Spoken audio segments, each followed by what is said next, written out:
Everybody ready? Good. Then let's get going.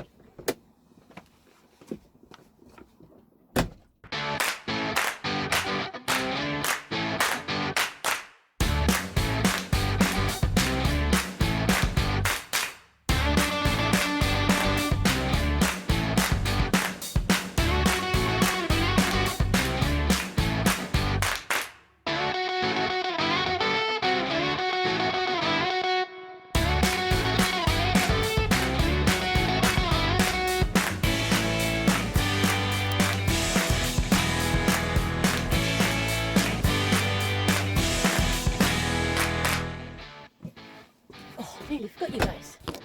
Hey everyone, a really warm welcome back.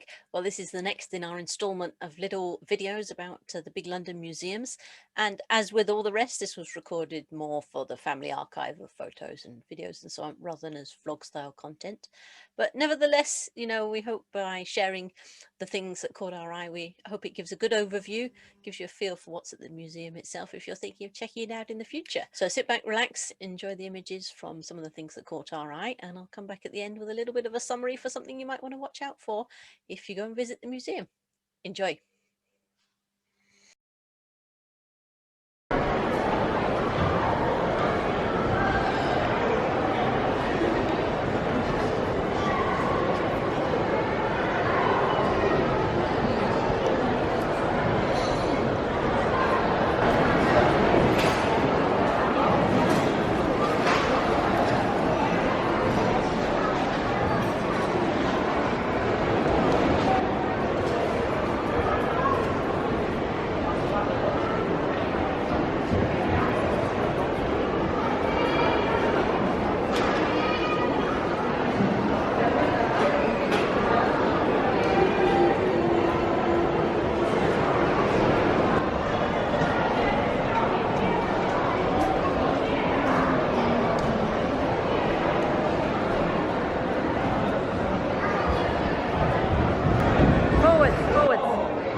21st century world's fair in Seattle at 12 p.m. Pacific Daylight Time, July 23rd. This is Space People. Oh, it's quite a wheel. It's a spare wheel. Here's the jet engine. It's what flies you on your jumbo. Not that particular one. It's this thing. Ah, that's quite an old one though. You fly with a Trent 900. Okay, we can get in from around the other side if you want. Oh, and there's a seaplane. Sure, let me just...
At the bottom.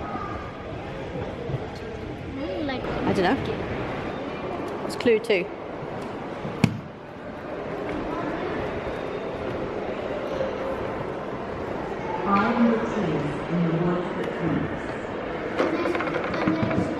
It's a molecular model. Oh, rubber. Yay!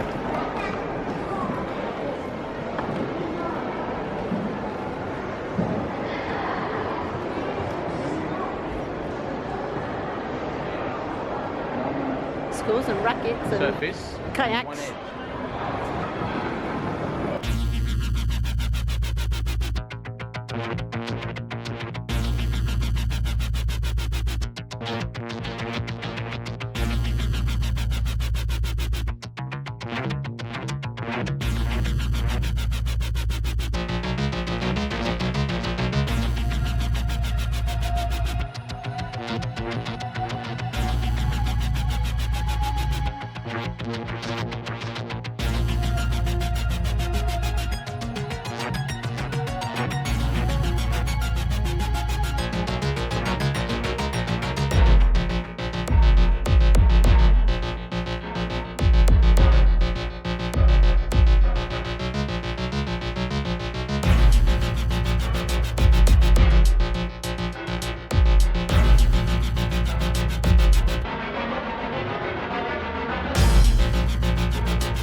What's falling apart?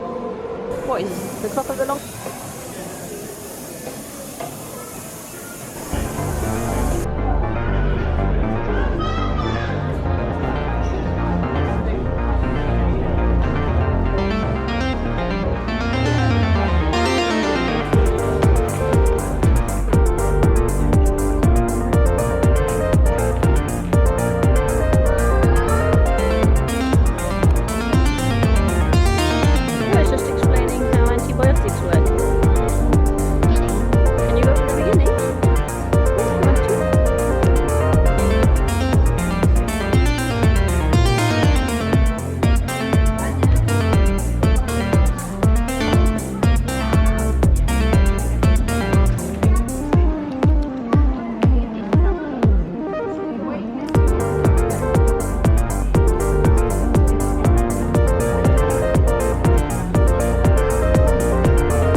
So I hope that was a helpful look around. You know, there's just a few of the bits that caught our eye. There's loads and loads of stuff to do there.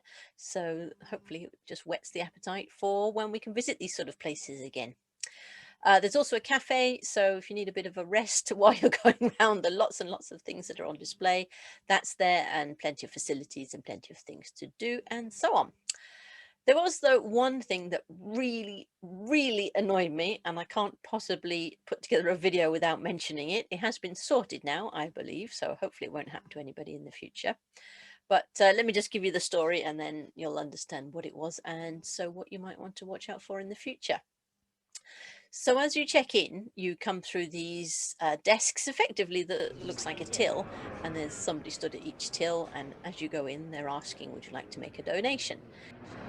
Now, you know, Mike and I are both trained scientists, you know, pretty high level scientists, and we're clearly of the belief that public engagement and spreading scientific literacy is really, really important. So we were quite prepared to make a sizable donation, you know, at least the sort of cost that it would have cost us if it was a paying facility, you know, or a day out at somewhere that has to charge. So we had that in mind. And as we came up to the desk, then we were asked, would you like to make a donation? And Adam was stood behind me, so Adam's the youngest, and he'd just been to the Science Museum, I guess a month or 6 weeks before on a school trip, and he was jumping up and down and saying, I want to go to Wonderlab, I want to go to Wonderlab, let's go there first. So it was quite clear, you know, what the intention was. And knowing that some of the things were charged, I'd had a quick look around the website before, but couldn't find any specific details. And knowing that we wanted to make a reasonable donation, I asked the lady at the desk, you know, what things are charged. And she said, oh, the museum is mostly free. There's just a few odd things like the IMAX, for example. Now, we knew we weren't going in the IMAX, so I signed over the entire budget that we had put aside as the donation. And that was fine. And then 15 minutes or so later, we were up on the third, or was it the fourth floor? Anyway, right up on the top, outside the gates to Wonderlab, because Adam had been so Adam had been so clear that's where he wanted to go first. You know, we couldn't put up with the nagging anymore. And we got up there and found out that it was an extra 30-ish quid to get all four of us in.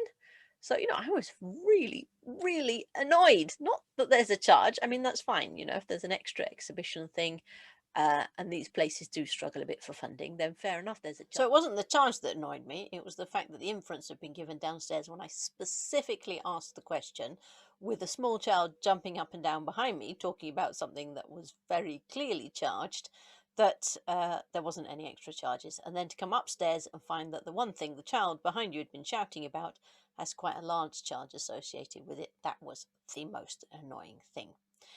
Anyway, we were so annoyed, Mike as well, that we ended up not going into Wonderland, which is a great shame because from Adam's reaction, it was clearly a great place to go. But he'd been a few weeks before. Leo wasn't particularly fussed, so we were not splashing out the extra 30 quid to get us in there. Anyway, I was clearly not the only person annoyed about this because after a few days, when I was still annoyed, I wrote to the Science Museum and I got a reply back pretty quickly, actually, saying, apologising that it wasn't clear, that the detail was buried, and in fact that I've been given what could arguably be called slightly inaccurate information downstairs at the check-in desk. Anyway, the website has now been very clearly updated. So if you go through there, you can see each of the different facilities, and it is still slightly buried because you have to click into each of the facilities pages. But once you're in there, you can see what the charge is for the extra, or if it's included as well. So here, for example, once you click into the Wonderland page, you can see very clearly what the cost of that is. What I couldn't find was a list of exhibits with a list of prices next to the side. So it's not clear, which of the galleries are free and which are paid for. So if you're planning to go to lots and lots of things, it might be a little bit difficult to work that out unless you spend a very long time on the website. Because some of the activities are free that seem just as interactive as some of the ones that are paid for. So, do have a little delve around the website first, and then you can see the sort of things that are there and the sort of things that are chargeable. And so then if you've got a budget for the day, you can work that all out and get it all to fit in to each other without any nasty surprises. Anyway, clearly one for the recommended list because Adam was fascinated by what they had in there. It would have been nice for me to see it, and hopefully we'll get back there at some point. So really hope the summary was helpful for you. Hope you enjoyed tagging along with some of the pictures from, I guess, the family archive. Thanks so much for tuning in, and I guess from us, it's bye for now. See ya.